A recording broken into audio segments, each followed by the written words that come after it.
Today is July 8. Dito pa rin tayo sa Villa Zaragoza, Phase 2, Bukawi, Bulacan. Sama ko kayo sa aking paglalakad. May mga available units dito, ready for occupancy.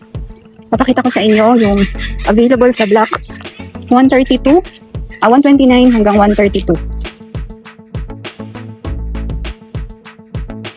Puntahan natin yung available units dito.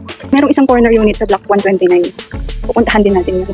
So again, tayo po ay nasa Villa Zaragoza Phase 2, Bukawi, Bulacan. Malapit lang po sa NLEX Bukawi Exit and Philippine Arena. Malapit lang din po ito sa Pure Gold Bukawi, sa MacArthur Highway. Malapit lang din po sa NSCR Bukawi Station. So ito, block 132 ito, may isang available dito. Inner unit na lang.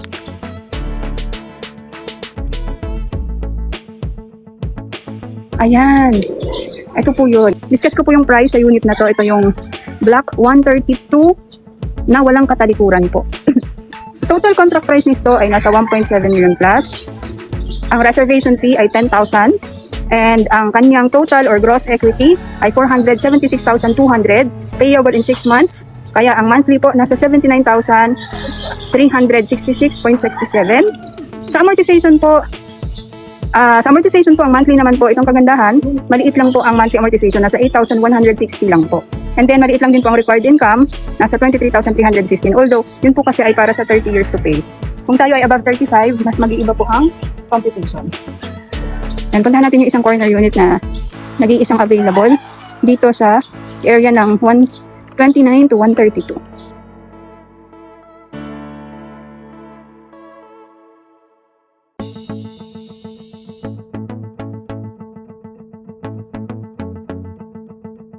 So ay malapit na tayo sa corner. So itong may nakaparadang SUV. Ayan po. Tingnan niya natin kung gaano ka anong size ng kanyang extra lot. Kasi 57 square meters lang ito eh. Tingnan ko lang kung kakasya ang sedan. Kakasya pala. Kakasya ang sedan dito. So ito ang corner unit na ito ay facing south naman siya. Ang kagandahan yung extra lot niya sa gilid ay facing sunrise. So kung magka-kwarto kayo, doon banda yung master's bedroom para hindi ganun kainit. So ayan, discuss na tayo ng price. Ang TCP po ng corner unit na ito ay 2,104,544. And then may discount po na 20,000. Kaya kung ika-cash natin, ang babayaran na lang po natin ay 2,084,544. Ang reservation fee po ay 10,000. And after reservation fee, 45 days after, mag-start na po ang payment sa equity. Ang gross equity po ay 824,544. Pwede po ang one-time payment or 6 months to pay. Pag 6 months to pay po, ang monthly po ay 137,424 per month. And then, ang kanyang amortization po ay same lang din kanina, which is 8,160.47. Kung interested po kayo dito sa corner unit na ito, mga reopen na lang po ito. So, DM niyo po kami para sa detailed price computation po. So, ayan, puntahan natin naman yung likod nito. May isang inner unit na available naman.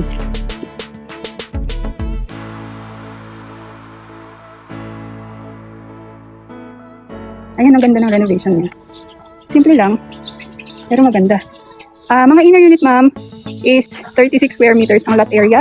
Floor area naman po is 44, 22 sa baba, 22 sa taas. Maganda yung location kasi pang-apat na bahay lang sa kanto. Ayun lang yung kanto. Kaya maganda rin tong inner unit na ito. Okay, this is po yung price nito. Block 128. Ay, 129 pala, sorry. So, ito po. Ang kanyang total contract price ay 1,658,200. And then may 20,000 na discount. Alam niyo po ngayon lang po nagkaroon ng discount for RFO units. Never pong nagdi-discount ang Apex Homes kapag RFO. Special discount po ito. And then, ang kanyang reservation fee po ay 10,000. Then after 45 days na na-reserve natin ang unit, ay mag-start na po ang ating payment sa gross equity. Ang gross equity niya po ay 378,200. Pwedeng one-time payments. Again, gross equity is 378,200. Pwedeng one-time payment or 6 months to pay. Kung 6 months to pay po, ang monthly po ay 63,033 pesos and 33 centavos. After 6 months po, at na-approve na ang iyong housing loan sa Pag-ibig, ang babayaran mo na lang po sa amortization ay 8,160.47. At ang required income po ay 23,315.63. Although yung price po na yan at required income ay para po sa 35 years old and below. Kung tayo po ay mahigit 35 years old na, mas tataas po ang kanyang amortization at required income. Pwede po kayong magpa-compute sa amin. DM lang po kayo dito sa aming TikTok account. O computean po namin kayo based on your age and on your income. Alright everyone, yun lang po muna. Thank you sa ating mga viewers. Tune in po para sa aming mga susunod na live. So yun lang po muna now. Have a good day everyone and God bless.